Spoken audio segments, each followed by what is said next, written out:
miarabana ny tokantrano manaraka ny meteotsika tamin'ity anio ity dia mbola somary nazovana ny orana tandrivotraona tamin'ny voatany voakasika an'izay koa ny tany amin'ny tapany atsimony nosy no fandalovana ilay ary indraona zany fa ho an'ny rapitso dia efa somary miverina maimaina aloha zany ny andro ny ilany antsinanany nosy sy ny ilany antsinanany voatany mikisaka kely aty amin'ny ilany andrefana indray zany zao ny tandrivotraona meteorakotroka ho an'izay rapitso izay ary atao anatin'ny telo andro moa zany saika any amin'ny ilany andrefana no tena ahitana an'izay ny mafana tsy dia misy fivana loatra aloha zany saika manerana ny nosy ny any amin'ny tapany atsimo no misy mafana indrindra trany atao anatin'ny telo andro rehefa teo hitantsika ny mombamomba izay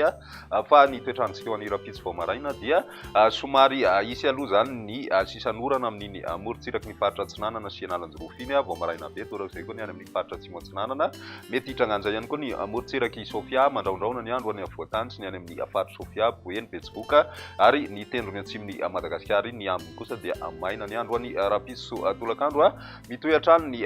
tandrivotraona rakotroka araka ny efa natsika teo fa somary amin'ny ilany andrefany voatany kokoa no mahazo an'izay ary mitatra hatrany amin'ny faritry melaky sy ny tanin'ny faritry mena be ary atsimo andrefana izay orana izay ny tapany avaratra andrefany madagasikara somary mandraondraona hatrany ny voatany ihany koa ireo tsy mahazo orana zany dia mandraondraona ny andro mety mbola hitrangana tandrivotraona vao ny tapakandro arivo izay ihany any amin'ny morontsiraky ny faritra atsimo antsinanana sy ny distrikany taolanary raha ny maripana vovinavina ho an'izay androny rapitso izay eo amin'ny 7 ka hatramin'ny 3 ny maripana ambony indrindra ho any voatany any amin'ny ilany antsinanana 7 ka hatramin'ny 3 degré celsius ny any amin'ny ilany andrefana kosa dia eo amin'ny 13 ka hatramin'ny 14 ny ambany indrindra fa somary miakatra hatrany amin'ny 9 raha tany amin'ny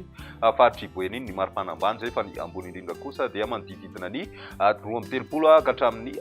5 degré celsius ny atanin'ny faritra androy mety mahatratra hatrany amin'ny 7 degré celsius ihany ao anatin'izay ho an'ny androny alatsinainy dia mbola misy hatrany ny orana tandrivotraona ny tapakandro arivo indrindra any amin'ny ilany andrefana voatany ny atanin'ny mena be sy melaky ary somary mitatra kely aty amin'ny tapany atsimo madagasikara izay tandrivotraona rakotroko izay ny ambiny dia maina hatrany ny andro ny maripana vinavina amin'izay androny alatsinainy izay eo amin'ny 7 any voatany misy fidinana kely zay torak'izay koa ny any amin'ny ilany antsinanana manodididina ny 7 raha ny morontsiraka atsinanana ny nosy ny any andrefana kosa ny ambany indrindra aloha dia mbola somary mafana hatrany satria dia eo amin'ny 13 degré celsius eo ary ny ambony indrindra kosa dia 13 ka hatramin'ny 15 degré celsius ny maripana vinavina ary amarana tsy azy ny androny talata dia mitohy hatrany ny orana amin'ny ilany andrefany madagasikara iny somary mitatra kely aty amin'ny faritry orombe sy matsiatrambony zay ary tonga hatraty amin'ny morontsiraky ny faritra atsimo atsinanana sy ny faritra anosy miaina zay ihany koa ny atanin'ny faritra atsimo andrefana ny ambiny dia mbola maina hatrany ny andro raha ny maripana vovinavina amin'izay dia eo amin'ny 9 ka hatramin'ny 30 any voatany ny ambony indrindra zany misy fiakarana hatrany indray zany ny maripana amin'izay andro talata izay ny morontsiraka atsinanana tsy miova 7 sy 9